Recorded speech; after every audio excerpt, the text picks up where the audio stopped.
Enrique, muchas gracias por acompañarnos en Mis propias finanzas y yo quiero empezar de una vez por preguntarte, dices en tu libro, Ciudad, Igualdad y Felicidad, que si uno tiene una visión compartida, uno la puede alcanzar así a uno le tome 100 años. Y yo quiero preguntarte de entrada, ¿cuál es esa visión que tienes para Colombia? Eh,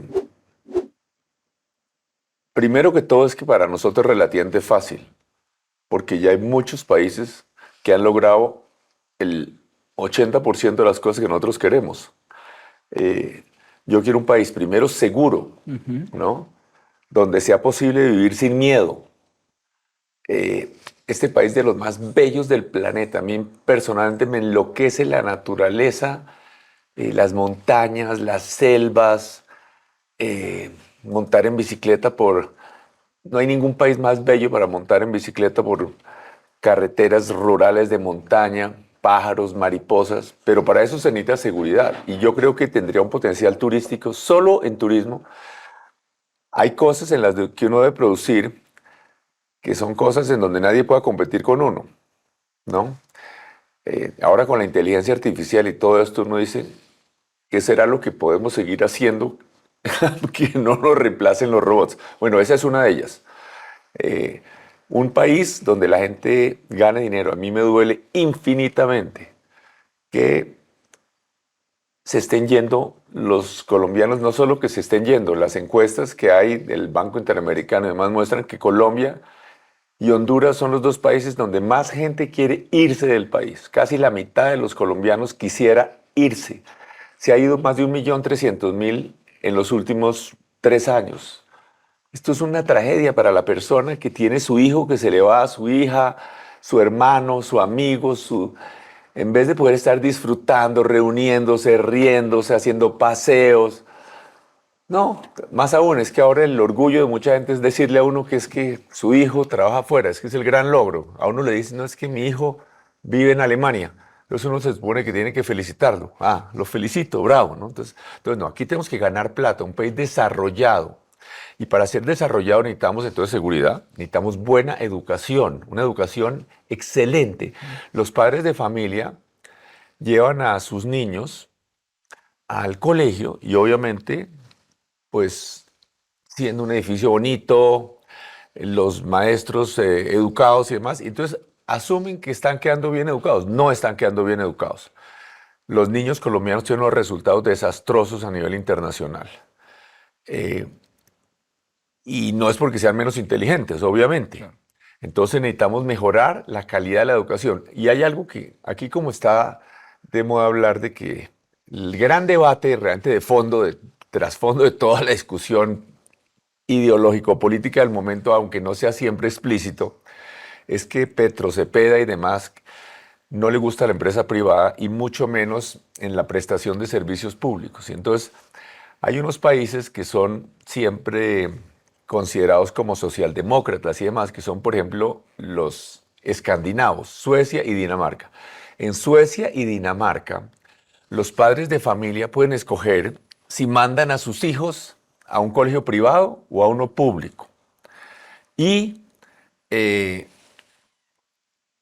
si van al privado, el gobierno les da lo que le cuesta al gobierno tener un alumno en el colegio público. Entonces, primero es un revolucionario porque pone a competir a los colegios públicos con los privados, Claro. ¿no? Que es lo que hacía lo de Serpi lo paga, que desafortunadamente lo desmontaron, que ponía a la universidad pública a competir con la privada.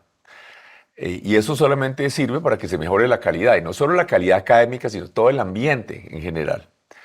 Y eh, mm, yo hice, por ejemplo, los colegios en concesión o hicimos colegios divinos, más de 80, pero 35 de esos administrados por algunos de los mejores colegios privados de Bogotá y la Universidad de los Andes. Y los resultados son extraordinarios, lo que además desmontó toda la carreta de que es que los niños más pobres no aprendían porque no tenían libros en la casa y que los papás no eran suficientemente educados. No, porque ahí se vio que los niños de estrato 1 y 2 tenían resultados equivalentes a los niños de estrato 5 y 6 en colegio privado. Entonces, la educación. Este es el colegio el país que yo sueño. Yo sueño un país además en donde eh, nadie se siente inferior ni excluido. Y eso no significa necesariamente igualdad de ingreso, no. Es igualdad de posibilidades de ser feliz. Entonces, tener posibilidades de hacer paseos por malecones y senderos por el borde de los ríos, tener acceso a clases de música, a campos deportivos, eh, tener posibilidades para la realización del potencial humano, ¿no? Eh, Consigo una Colombia, podíamos hablar por horas, porque es que toda mi vida me he dedicado a eso. No, y es que yo, Pero hay una última cosa que quiero mencionar con relación al desarrollo económico. Hay algo que nosotros no nos hemos dado cuenta ni lo hemos aprovechado. Yo creo que es asombroso, incluso los empresarios como que no se pellizcan. Y es que nosotros estamos más cerca que México de la costa este de los Estados Unidos. Eh, y más cerca que las ciudades mexicanas desde donde se exporta, pero con una ventaja. Nosotros vamos por barco, lo que cuesta 5 veces menos que por tren y 15 veces menos que por camión. Y México exporta casi 100 veces más que nosotros. ¿Por qué? ¿Son más inteligentes los mexicanos? ¿Trabajan más? No, porque simplemente ni a los empresarios de los Estados Unidos, ni a los colombianos, que es lo más grave, se les ha ocurrido eso. Entonces, pero eso no solo en términos de exportaciones, sino, por ejemplo, de turismo, ¿no? De pensionados, porque es que en México reciben casi 30.000 millones de dólares por pensionados que viven en México y gastan en dólares. Aquí es mucho más fácil que los visiten sus nietos, sus sobrinos, o que tengan casas de campo. Eh, por ejemplo, un empresario de Nueva York, para no hablar de Miami, que queda es más cerca de Bogotá que de Washington, eh, pero más cerca de Barranquilla, perdón. Pero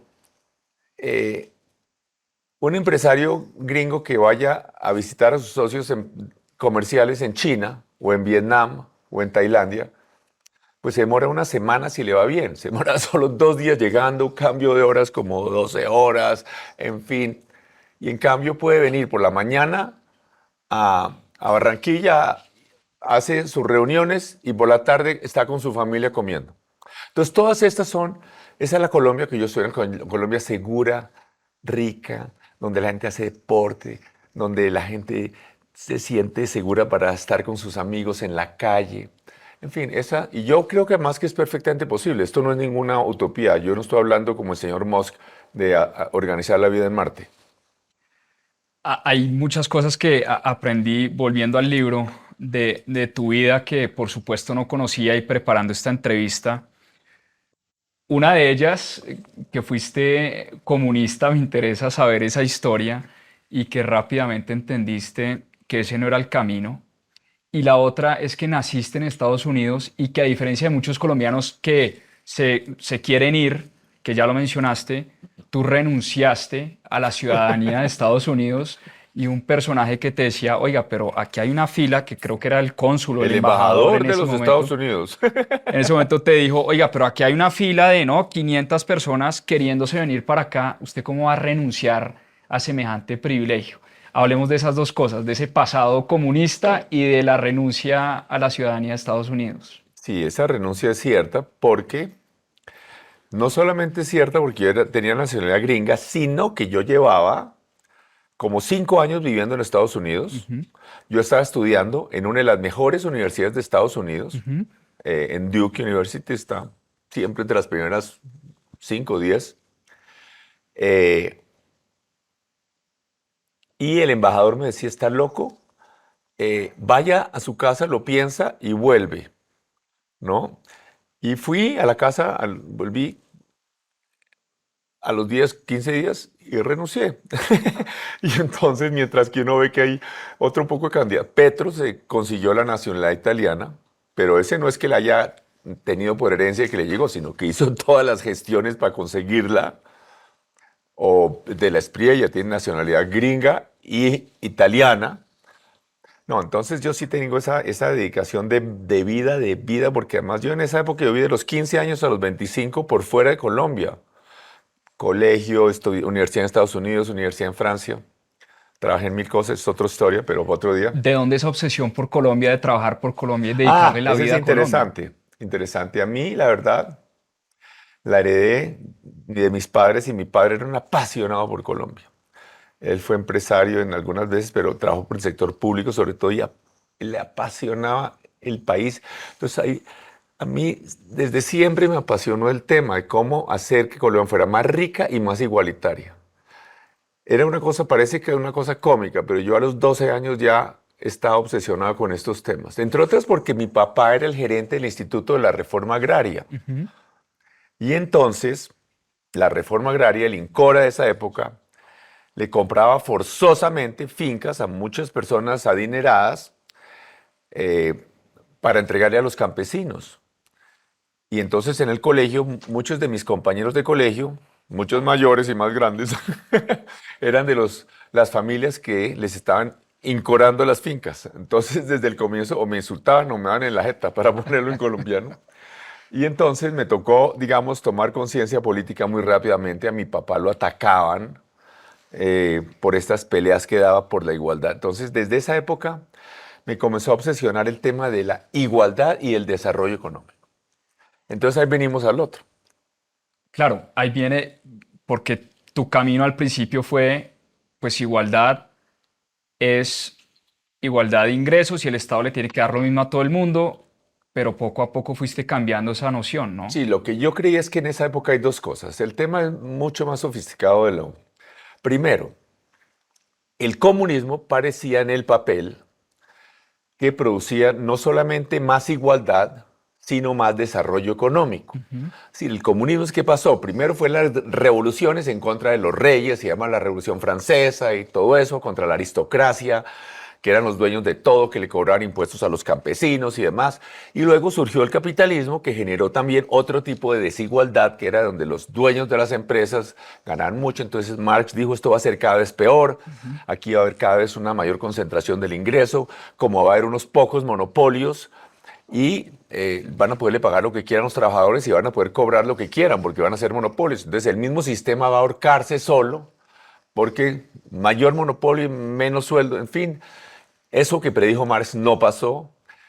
Mm, Surgieron mil otras empresas y sectores y cosas y además les pagaron cada vez mejor a los empleados y trabajadores.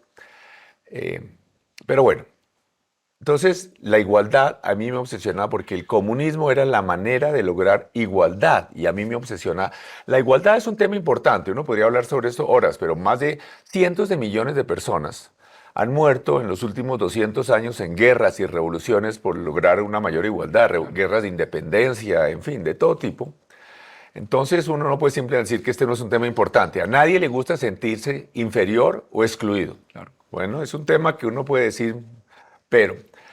Segundo, el comunismo también parecía que podía generar un mayor desarrollo económico, que era lo interesante también, porque el comunismo puede, como es el dueño de todas las empresas y hasta de la vivienda y de todo, podía reducir el consumo de la sociedad al máximo, generar un ahorro forzoso tremendo, ¿no? Y tener unas tasas de inversión gigantescas. Y básicamente lo que genera el desarrollo económico es la tasa de inversión. Es como una familia. ¿Qué tanto la gente deja de consumir? ¿Qué tanto ahorra? ¿Qué tanto invierte? Eso es lo que usted hace en mis propias finanzas, me Total. imagino. No, total. Entonces, entonces también parecía, y cuando yo tenía 15 años, todavía no era claro que el comunismo había fracasado. Todavía los países socialistas estaban funcionando. Alemania del Este, ¿no?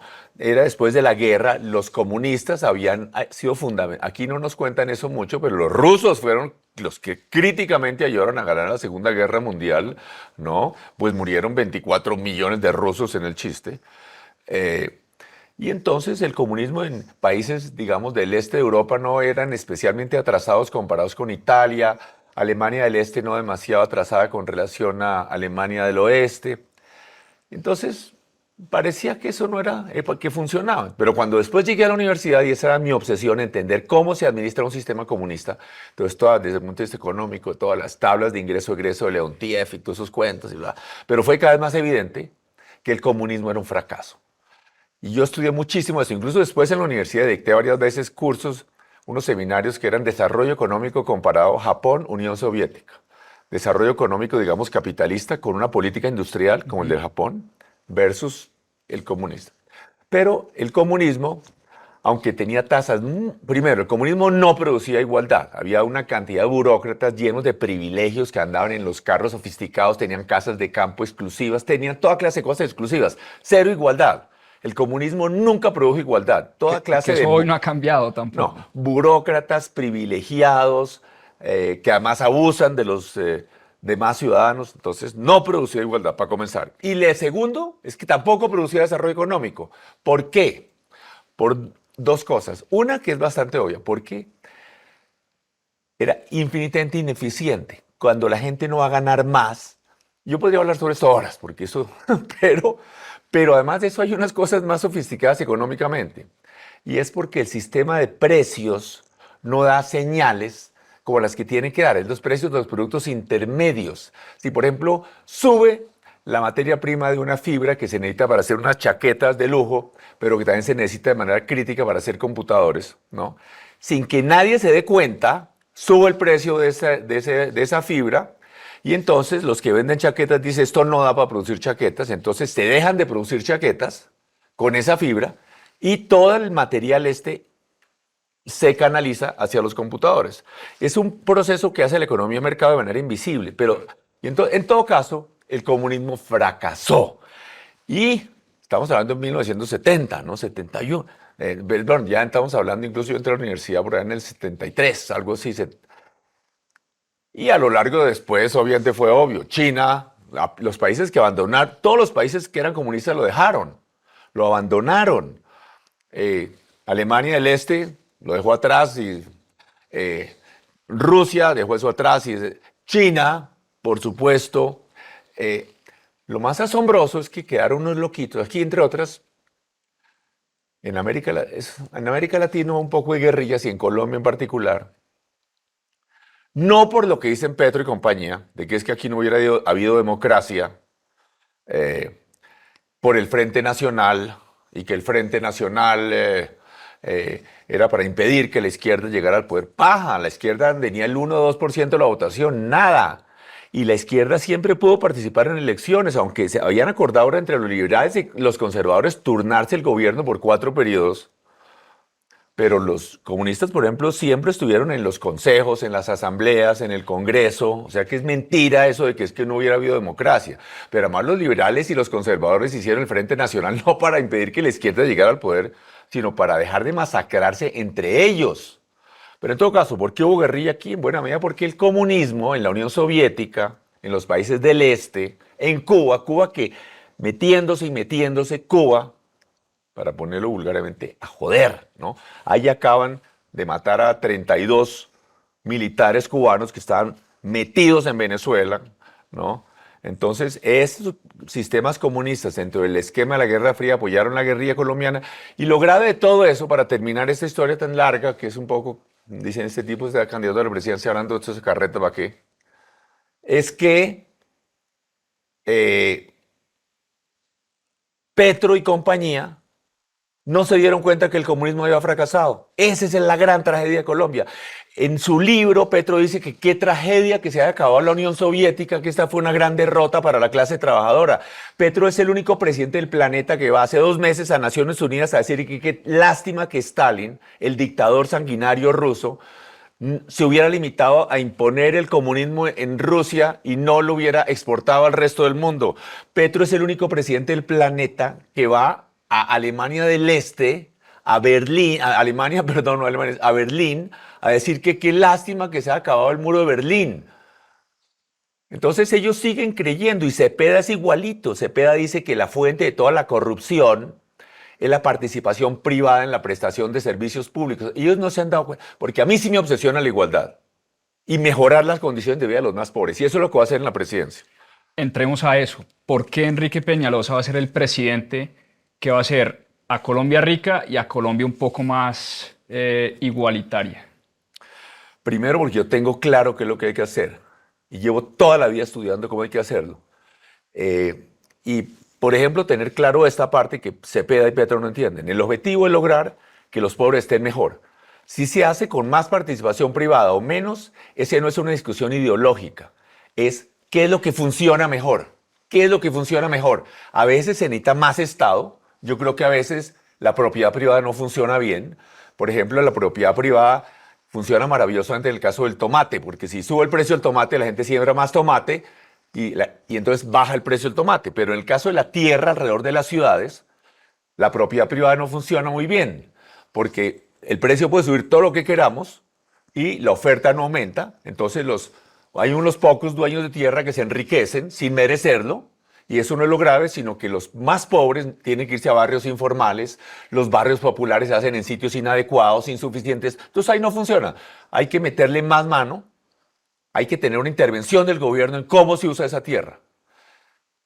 Pero en general, lo privado funciona mucho mejor. Entonces, ¿qué hay corrupción? Como dice el CPA. Claro, entonces hay que controlar la corrupción. Y ellos sí que son los campeones de la corrupción. Pero claramente en el mundo ha habido gobiernos socialistas en Europa, en muchos países, y no se les ocurre. Muchas de las empresas de servicios públicos en Europa son administradas por privados. ¿Por qué? No es por razones ideológicas, sino porque se logra prestar el servicio al menor costo y con la mejor calidad. Transmilenio es mucho más estatizado que lo que había antes, un sistema de capitalismo salvaje, los buses compitiendo unos con otros, pero tuvimos claro que era mucho más eficiente operarlo con contratistas privados que operaran los buses, porque cuando aquí en Colombia y en Bogotá en particular hubo buses administrados por esas empresas públicas, era un desastre. Los puertos colombianos privados hoy son de los más eficientes del mundo y eran un desastre. Y cuando los puertos eran ineficientes, públicos, estatizados, con unos sindicatos abusivos, pues a Colombia, a los colombianos les costaba mucho más los productos importados. Colombia no podía competir en el exterior porque era demasiado costoso el paso por los puertos. Entonces, claramente, lo que hablábamos en Suecia se ha dicho, pongamos a competir a la educación privada con la pública, porque lo que nos interesa es que los más pobres tengan la mejor educación. No si la hacen los privados o los públicos. La salud, tenemos que garantizar, es una tragedia que los niños colombianos, que imagínense una familia que tiene su niño enfermo y no lo atienden, no le dan las medicinas, ¿no? O los papás, es algo infinitamente doloroso, ¿no? Y todo porque a estos señores no les gusta el sistema de salud que había en Colombia, que era uno de los mejores del mundo, porque había participación privada en las EPS. O tantos jóvenes que necesitan estudiar en la universidad, necesitan después hacer un esfuerzo. Claramente no hay suficientes cupos en la educación pública. Y entonces había un sistema con el ICETEX que les hacía unos esquemas de financiación subsidiada, ¿no? Y entonces a estos señores, Cepeda y Petro, no les gusta el ICETEX porque financia el que jóvenes estudien en la educación privada. Y es bueno que compitan en la educación pública y la privada. Entonces, eso es lo que vamos a hacer en Colombia. Entonces, ¿por qué Enrique Peñalosa? Porque yo sí tengo claro que y no solo es que lo tengo claro, es que lo he hecho. Obras. Aquí vamos a hacer carreteras por todo Colombia. Por ejemplo, es crítico. ¿No? Mire, ya que estamos en un ambiente un poco más académico, yo creo que Colombia es el país, si no del mundo, y yo creo que del mundo, de América, donde es más rentable hacer carreteras. ¿Por qué? Porque en el resto de América Latina tenemos, primero, la mayoría de las ciudades en América Latina están sobre la costa o muy cerca de la costa, ¿no? Y hay relativamente muy pocas ciudades. Como Argentina, tomamos el caso de Argentina. Entonces, la mitad de la población está en Buenos Aires. O Santiago de Chile, prácticamente igual. Están ahí junto al mar, ¿no? Son planos. El área donde está, tienen montañas, pero casi como para ir a pasear. Pero la población se concentra en unas partes planas, no sé. En cambio, en Colombia tenemos toda una estructura de ciudades muy aisladas en las montañas. Bogotá solo tuvo comunicación por carretera en 1950. Entonces, tenemos esos polos de desarrollo formidables que son las ciudades colombianas. Pasto, Bucaramanga y muchas pequeñas por todo el país. Buenaventura. Buenaventura, Villavicencio. Cada ciudad es un polo de desarrollo potentísimo para el desarrollo de la región, porque ahí hay ingenieros, mecánicos, médicos, profesores, expertos de todo tipo. Entonces, si nosotros quisiéramos desarrollar una región donde no hay una ciudad, es un lío. Si mañana queremos hacer un desarrollo en la mitad del Bichada, es complicadísimo. Nosotros tenemos eso, pero no hay carreteras. Es una vergüenza. Hay unas carreteras críticas. Ni siquiera tenemos comunicación por carretera con el llano. Una buena carretera que realmente que no esté derrumbándose cada 6 meses o menos. Entonces, carreteras. Y yo sé hacer carreteras. Yo sé hacer obras. Puntualmente, ¿cuáles vas a hacer? Por ejemplo, así hagamos un listado rápido. Por ejemplo, hay unas críticas. Por ejemplo, usted mencionaba Buenaventura. Es absurdo que en este momento Petro le esté quitando los recursos a la que además es ilegal porque son vigencias futuras, a la carretera Mulaló-Lobo Guerrero que une Buenaventura con Cali. Es crítico. ¿Sabe por qué los vagones del metro vinieron por Cartagena si venían de China? ¿Por qué no venían por Buenaventura? Pues porque resulta que la carretera que hay hoy, Buenaventura-Cali, no tiene los radios de giro que permitiera que esos vagones dieran las curvas. Entonces tocó pasar el canal de Panamá y traerlos por Cartagena. Entonces eso, para que acabar con la pobreza en Buenaventura, en el Valle y demás, para que Colombia haya más riqueza, que reducir los costos de transporte. Otra carretera ya en el sector del Pacífico, por ejemplo, la carretera Quibdó a el mar. Quibdó está a 80 kilómetros del mar y hay selva. Es decir, la mitad de la población de Quibdó posiblemente no conoce el mar. Y están 80 kilómetros, es una vergüenza. Y ahí además está el sitio Tribugá, que es el mejor sitio para hacer un puerto en Colombia, no en el Pacífico, en Colombia. Es el más profundo, no tiene afluentes, ¿no? Selva, carretera a Panamá. Tenemos que integrarnos con Panamá. Eso es lo que debería estar hablando Petro ahora con Trump. ¿Cómo hacemos esa carretera para integrar América? Si Colombia fuera Alemania, no, ¿usted cree, o Inglaterra, o cualquier otro país, usted cree que no habría la carretera Medellín-Panamá? Por Dios, puedo estar a 10 horas, nos tomaríamos el mercado América Central. Otra carretera crítica al llano, ¿no? En 3 sitios, por ejemplo, para ir de norte a sur, la carretera que va Cúcuta, Saravena, es una trocha. Arauca, y obviamente donde no hay carreteras, hay violencia. Otra carretera crítica en Norte Santander, además que Norte Santander produce algo que muchos colombianos no conocen, que es carbón coquizable. Colombia, curiosamente, muchos colombianos no tienen eso claro. Hay 2 clases de carbón, uno que es el de quemar para hacer calor, ¿no? Obviamente, y el otro es el para hacer acero, y acero inoxidable. De los mejores coques del mundo es el colombiano, que se produce en muchos sitios, pero entre otras en Norte Santander. Entonces, hay una carretera que vaya a Cúcuta, Zulia, Tibú, La Mata, a la Ruta del Sol, no tiene que pasar por las montañas para pasar por Ocaña, ¿no? Primero le pasa por el ombligo a todas las organizaciones violentas del Catatumbo. Y segundo, reduce radicalmente los costos para sacar ese coque.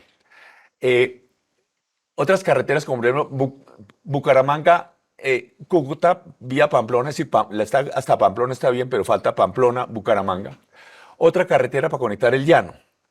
Necesitamos una buena carretera para conectar Casanare, ¿no? Sogamoso y Opal. Ahí está la carretera, pero hay que mejorarla radicalmente. Villavicencio, Bogotá, por Dios. Y más abajo, el famoso trampolín de la muerte, que es la carretera básicamente de Pasto a Mocoa, que es básicamente de San Francisco a Mocoa. Crítica esa carretera. Otra que es muy importante, obviamente, es Popayán-Pasto.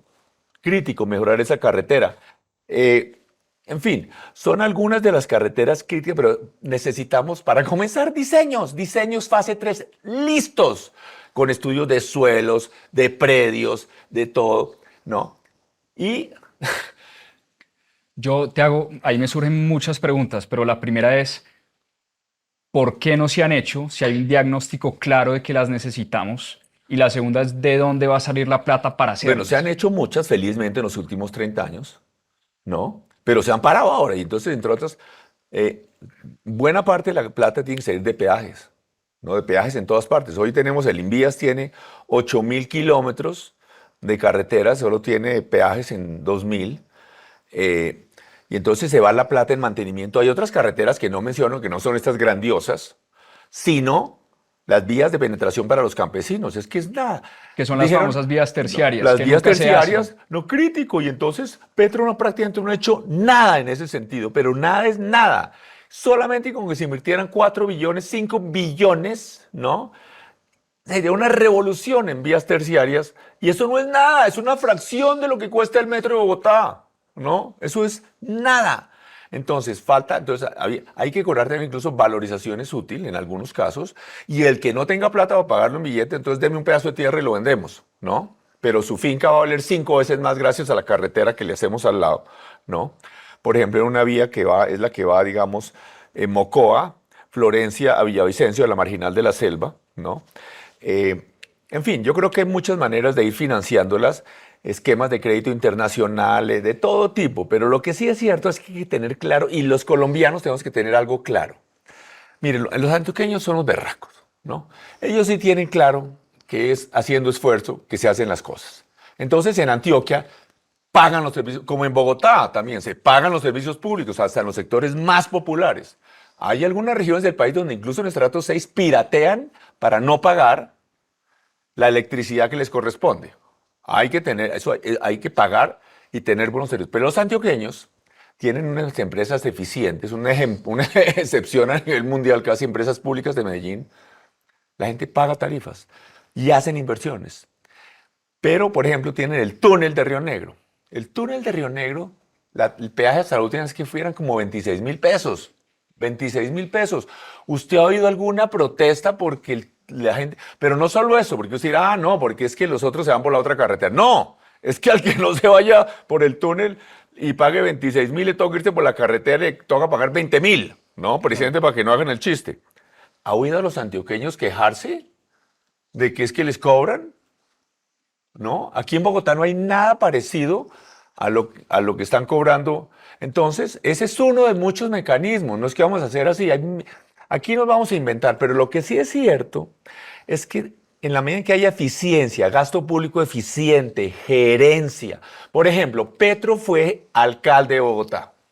Bueno, el mismo tiempo que yo, el mismo tiempo, con los mismos recursos, igualitico, ¿no? Igualito. Entonces, Petro no hizo ningún hospital, cero. Yo dejé contratados unos hospitales espectaculares. Petro no hizo cero vivienda. Yo hice en mi primera alcaldía Metrovivienda Recreo y Porvenir y vivienda social para más de 300.000 personas, ¿no? Lagos de Torca. ¿Cómo? En equipo, sector público, sector privado. Sector público, sector privado. Entonces metamos las APPs, toda clase de alianzas con los privados para conseguir plata, ¿no? Para poner la tierra. Entonces Petro no hizo ni una vivienda, nada. Parques, yo hice como 1.500, él habrá hecho 4 mal hechos, ¿no? Entonces, el metro, el metro de Bogotá, Petro tuvo la misma plata, el mismo tiempo. ¿Por qué no lo contrató? Pues porque tiene ese tipo de gente que tiene ahora en los ministerios un poco incompetentes, que todos los días salen escándalos de cómo es que falsifican diplomas y cómo es que un poco de señores. ¿Alguien nombraría a alguno de esos ministros a manejarles una empresa privada? ¿Alguien nombraría a uno de sus personas? No los nombraría a uno ni que le administraran un parqueadero, además porque se lo roban, ¿no? Entonces, la verdad es que en buena medida, aquí obviamente se ha generado mucho el sector público con la corrupción y aquí vamos a meter a la cárcel, vamos a perseguir hasta lo último a los corruptos.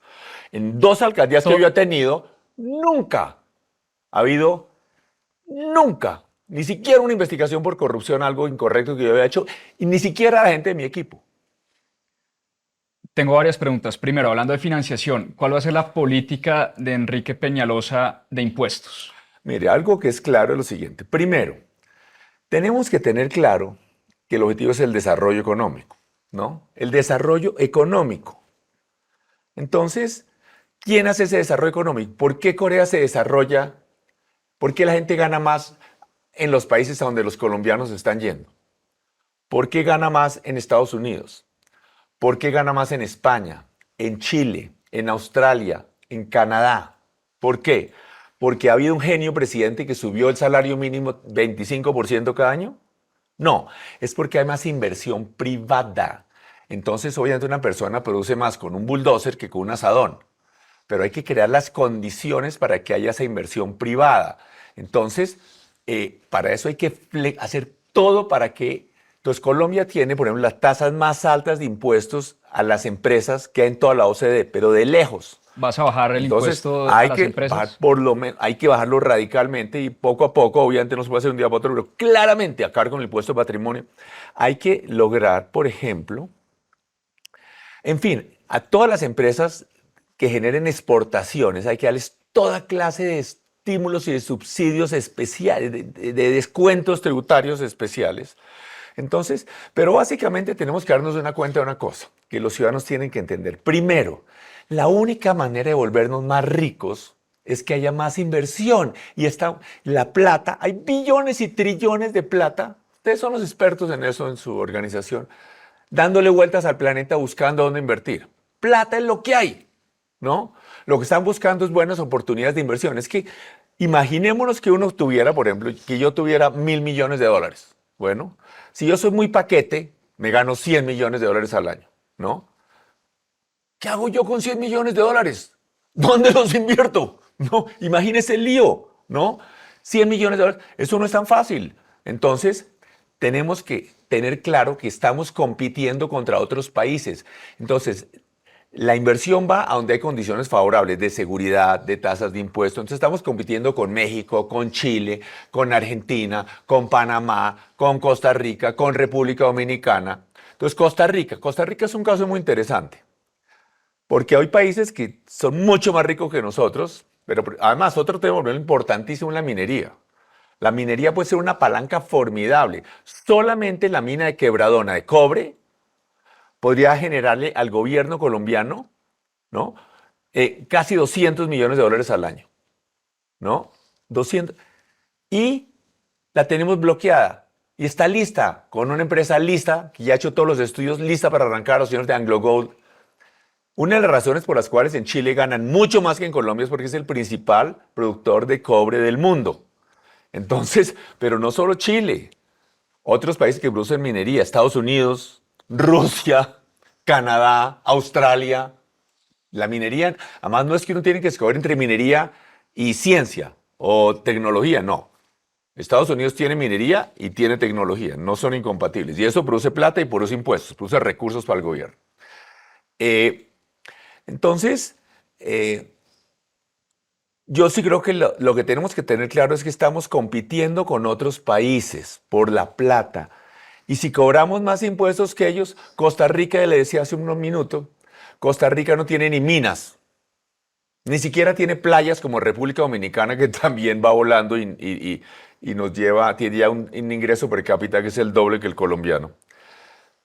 Y Costa Rica tiene casi 3 veces el ingreso per cápita de Colombia, porque hay seguridad y han creado condiciones favorables a la inversión privada, a las exportaciones, etcétera. Ya que mencionaste minería, en Colombia tenemos agua, tenemos sol, tenemos viento, tenemos petróleo y Es el tema tenemos de la una de energía. el tema de la energía, una de las energías más caras, ¿no? De la región. Puntualmente, ¿cómo vamos a hacer para tener energía barata que también genera mucho desarrollo económico? Mire, aquí nos hemos venido haciendo zancadilla, nosotros mismos. La Constitución colombiana del 91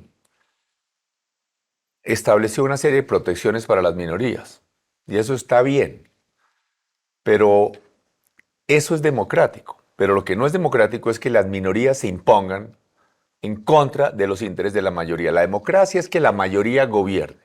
Entonces, hemos creado toda clase de trabas de que unas minorías que además muchas veces son corruptas, como buena parte de las famosas consultas previas.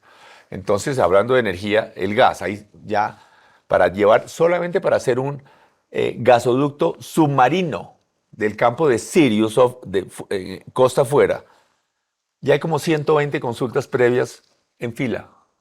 Entonces, hay las minorías están, por ejemplo, bloqueando las líneas de alta tensión. No solamente las consultas populares, una serie de aristócratas con fincas en la sabana y en otras partes no dejan que pase la línea de alta tensión por encima de sus fincas. O unos falsos ambientalismos, no dejan que pase la línea de alta tensión por encima del páramo. ¿Qué daño le hace, por Dios? ¿No? Entonces, nosotros tenemos que tener claro, ahora pues con la inteligencia artificial y los data centers y todo eso, pues a cada rato salen de que van a mandar hacer data centers en el espacio con energía solar y demás, pero de aquí a que eso pase, la energía será un factor cada vez más crítico para la competitividad. ¿Y nosotros qué es lo que tiene Colombia? Montañas y lluvia. Pero hemos bloqueado, ahora es casi imposible hacer una hidroeléctrica en Colombia. Yo me acuerdo que la empresa Energía de Bogotá era socia con los italianos de Enel y se inauguró la hidroeléctrica del Quimbo.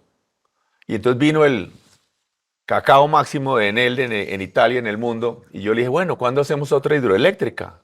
Me dijo, no hay posibilidad que yo vuelva a hacer una hidroeléctrica en Colombia nunca en la vida, porque son tantas las trabas y demás que es imposible. Entonces, eso que podría producirle plata, imagínese lo que le va a producir a los antioqueños, ¿no? Ituango. Los antioqueños van a tener miles, ahorita están pagándole, terminándole de poner a andar y demás, pero Antioquia y Medellín van a recibir miles de millones de pesos para hacer inversiones en colegios, en carreteras, en todo. Porque sí, es un Ituango, con todos los líos y todo lo que usted quiera, ahí está. Bueno, entonces aquí hay incluso unas nuevas energías que están surgiendo últimamente, que es interesantísimo, que también hay que pensar que es esto de las energías geotermal o no sé, las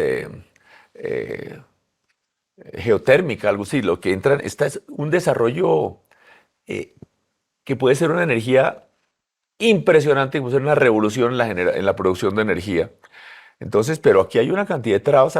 El carbón, aquí tenemos, no, aquí hacen tantos shows falsamente ambientales. Petro va a China, ¿no? Y entonces les hace toda clase de venias y demás. Pero yo no veo que los vaya y los regañe porque China es el principal productor y consumidor de carbón del mundo, ¿no?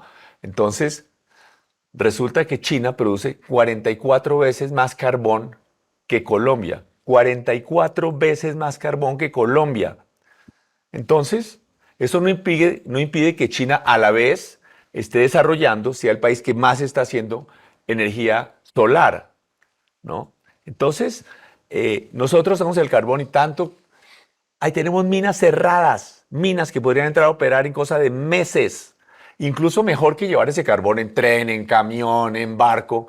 Podríamos hacer plantas de energía y llevar esa energía por cable, pero entonces no están dejando hacer las líneas de conducción. Ha habido varios proyectos de energía totalmente limpia en La Guajira. La Guajira parece que tiene los mejores vientos del mundo para hacer energía eólica, pero nuestras comunidades minoritarias indígenas, que ahora ya Colombia no es de Colombia, cada grupo es dueño de un pedazo, entonces no se puede hacer la línea. Incluso ha habido, por ejemplo, Windpech, es uno de esos proyectos que hubo allá, lo abandonaron los inversionistas porque incluso si se puede hacer la generación, no se puede transmitir la electricidad.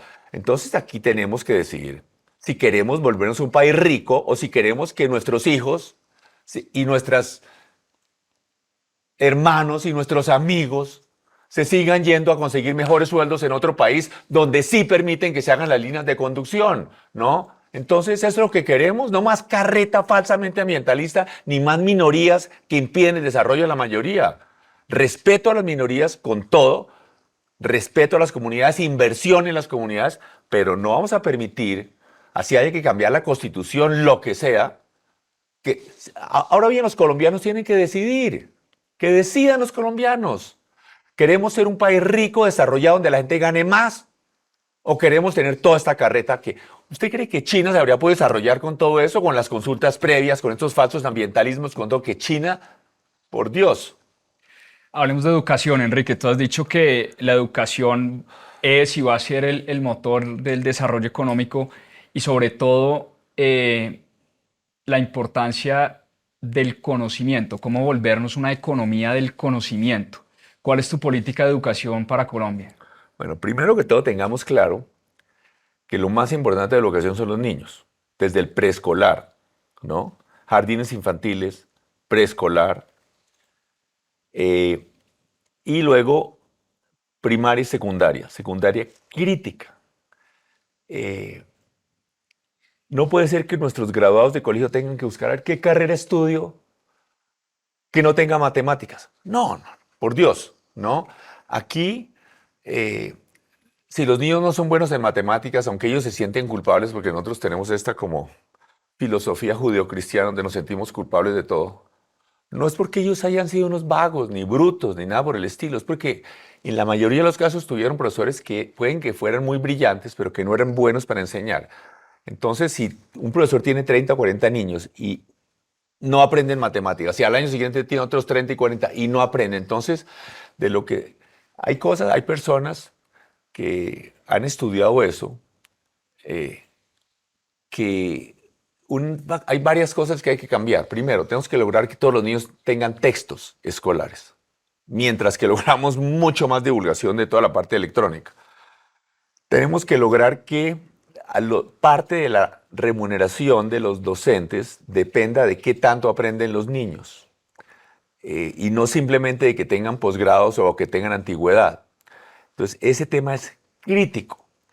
Que se pueda premiar y pagarle más a los mejores y que a los que no son tan buenos hay que mandarlos a cursos remediales y demás o eventualmente sacarlos, porque no podemos destrozar la vida de un niño solo porque tiene ya fuero sindical de por vida.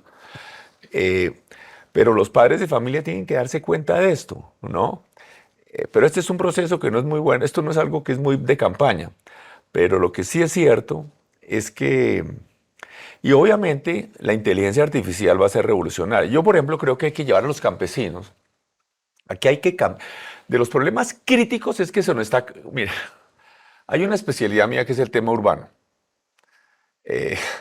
Y uno de los temas más críticos en este momento, que parece una cosa exótica, yo en el libro lo menciono, pero es que nos vamos a quedar sin gente en el mundo.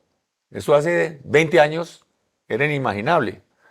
Al revés, sobraba gente y no sé qué, no. Hoy Bogotá tiene una tasa de natalidad más baja que la de Tokio. Entonces, estamos compitiendo por gente y por la mejor gente. Entonces,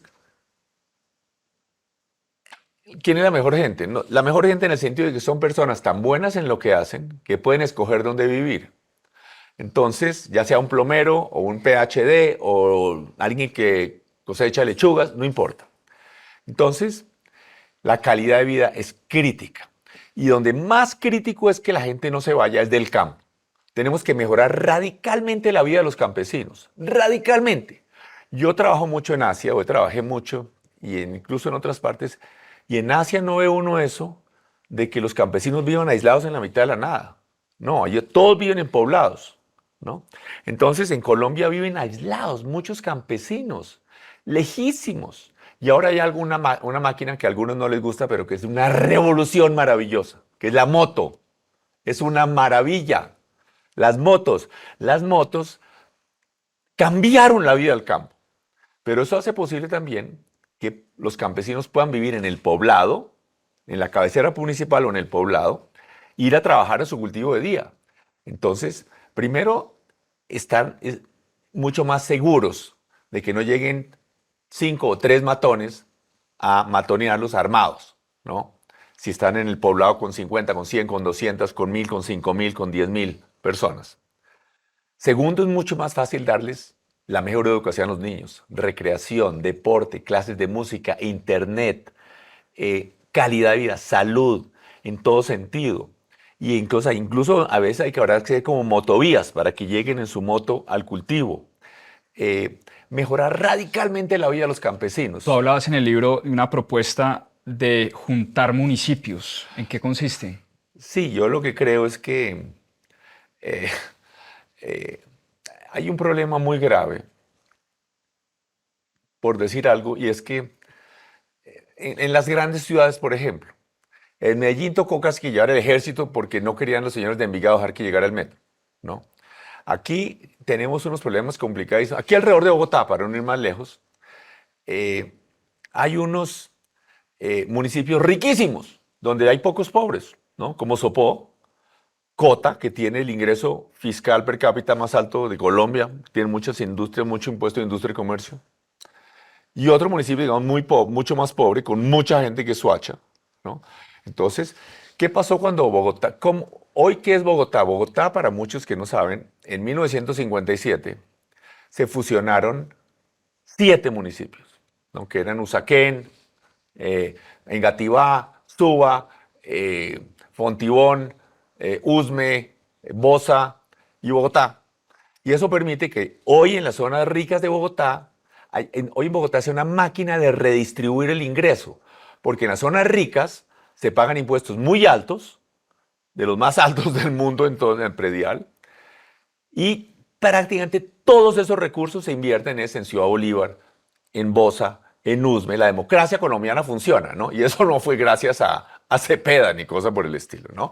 Hay una redistribución del ingreso gigantesca. Incluso en servicios públicos hay una cosa muy colombiana que en la mayoría de países del mundo no hay, que lo que son los subsidios cruzados, que se le cobra la tarifa de agua mucho más alta al estrato alto, y entonces la persona en estrato alto paga su agua y además paga la de 2 o 3 personas en estrato 1 que paga tarifas muy bajas.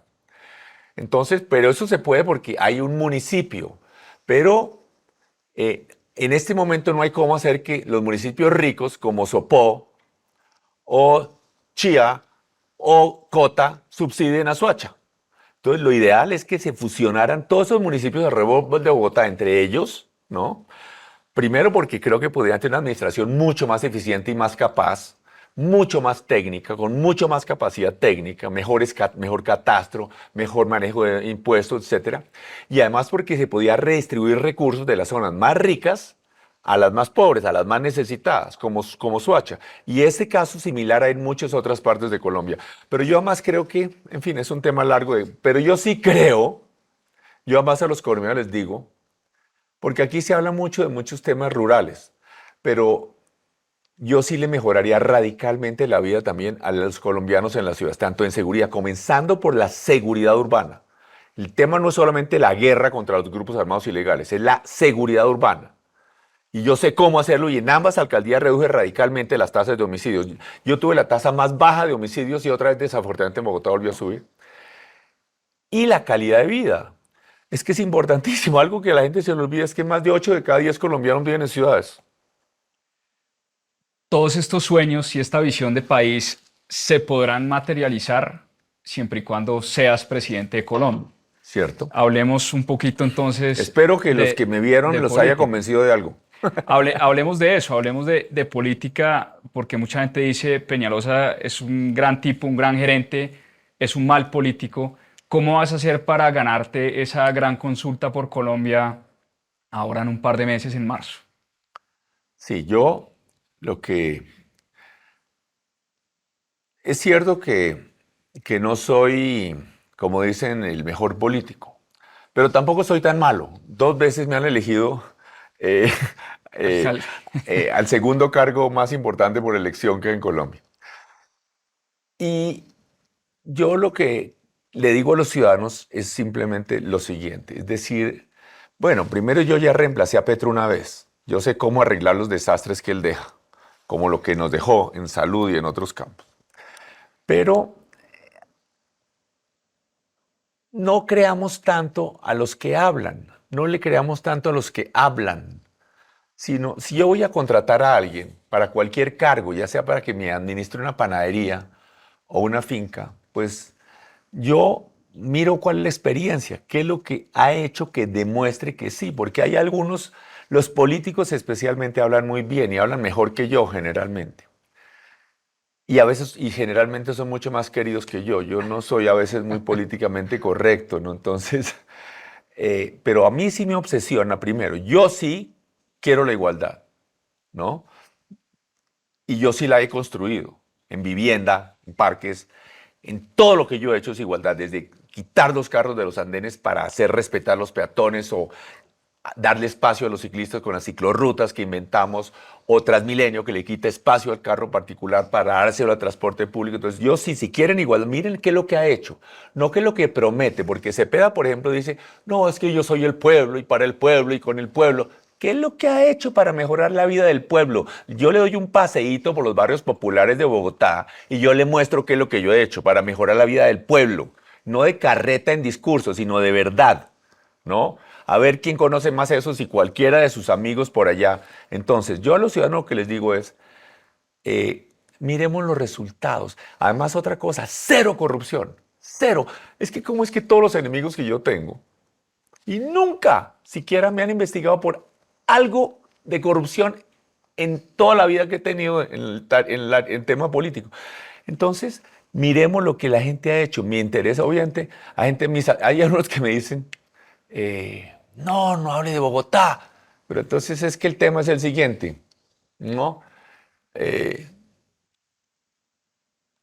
Yo sí creo que es importante que la gente sepa qué es lo que la gente ha hecho con su vida. Y eso es lo que me gusta de la gran consulta, porque es gente que puede mostrar todo lo que ha hecho en la vida y es trabajar por Colombia, de una u otra manera. Y en el caso mío, ahí está. Entonces yo, ¿cómo voy a ganar? Yo lo que digo a los colombianos, si quieren progreso de verdad, toda mi vida la he dedicado a trabajar por Colombia. Toda mi vida, con absoluta integridad. Y no, esta mañana me decían, estuve en una emisora popular. Entonces me decían, no, pero es que usted como Gomelo y demás, ¿no? Y entonces ya, pues Gomelo, yo no sé, yo, por ejemplo, trabajé de obrero raso de construcción, limpiando pisos, baños, pero años, no fue un mesecito de paseo, no. O por ejemplo, yo lo que he visto, por ejemplo, Petro, nadie le dice a Petro que es Gomelo, ¿no? Yo no he visto que nadie le diga a Petro Gomelo, ¿no? Y Petro, yo decía, yo ahí precisamente tenía estos zapatos, decía, mire, además que creo que usted tiene los mismos que yo ahora que me doy cuenta, ¿no? Estos zapatos que además yo los compro afuera porque más para mi talla no hay, ¿no? No, valen 170.000 pesos. Y Petro anda con zapatos de 10 millones de pesos, ¿no? Una chaqueta que salió ahorita hace como una semana en internet, una chaqueta de 48 millones de pesos.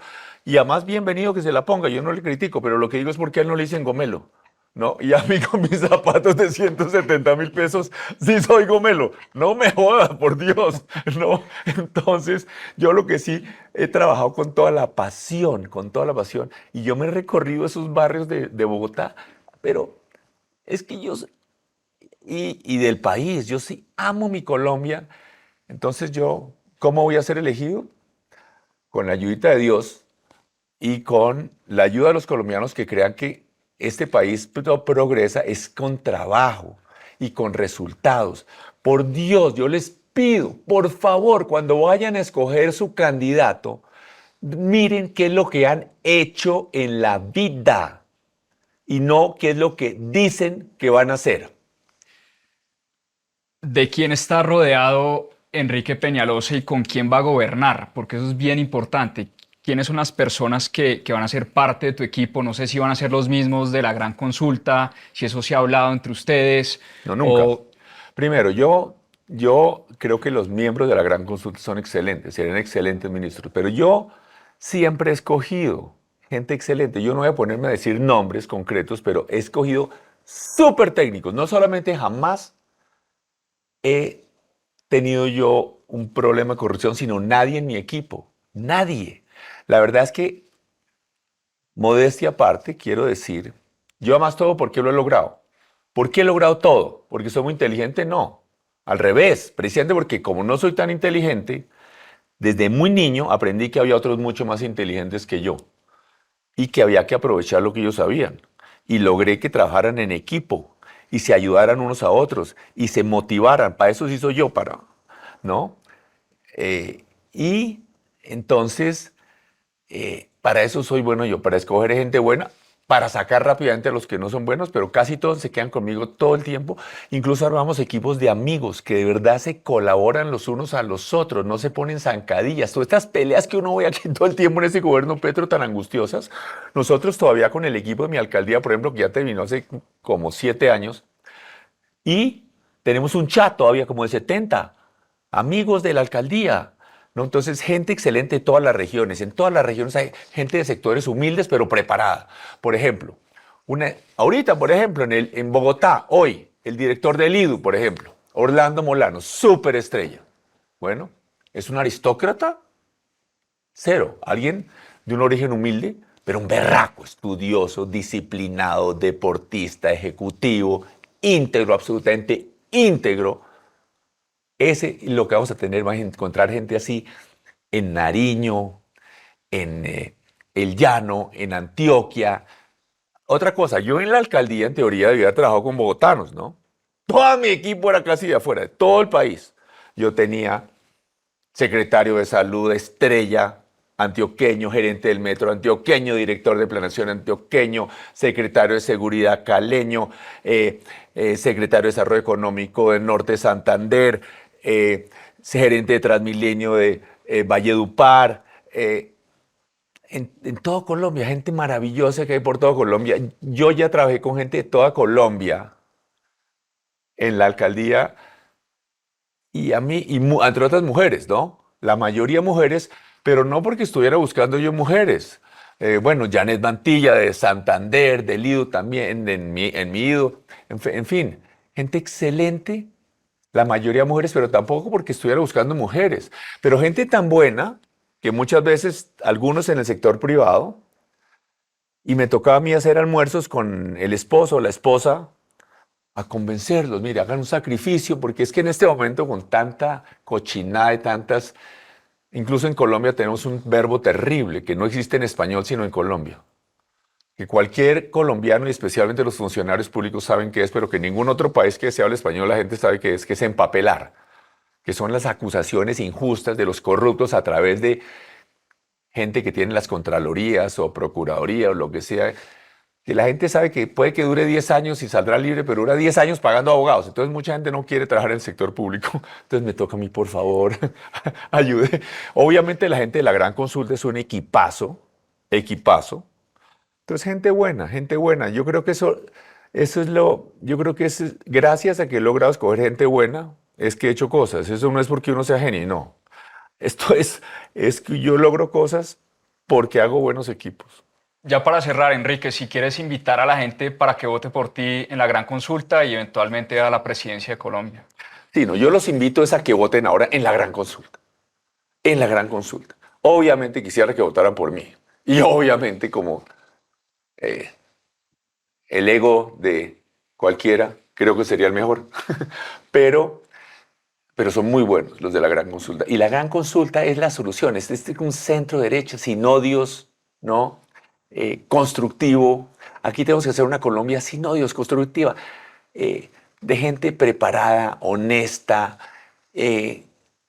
con mística, motivada. Entonces yo los invito el 8 de marzo, no se les olvide, es muy importante. Incluso si tienen en mente votar por alguien que no está en la consulta, para comenzar, participen en la gran consulta. Buenísimo, pues muchas gracias por acompañarnos y espero sea la primera de muchas conversaciones. Mucha suerte en esta carrera a la presidencia de Colombia. No, muchísimas gracias. Gracias, Juan Pablo. Y además, felicitaciones. Eso que usted hace que es absolutamente maravilloso. Estamos grabando esto cuando acaba de pasar el famoso Monicom que organiza este personaje. Cosa tan impresionante y qué cosa tan buena para Colombia.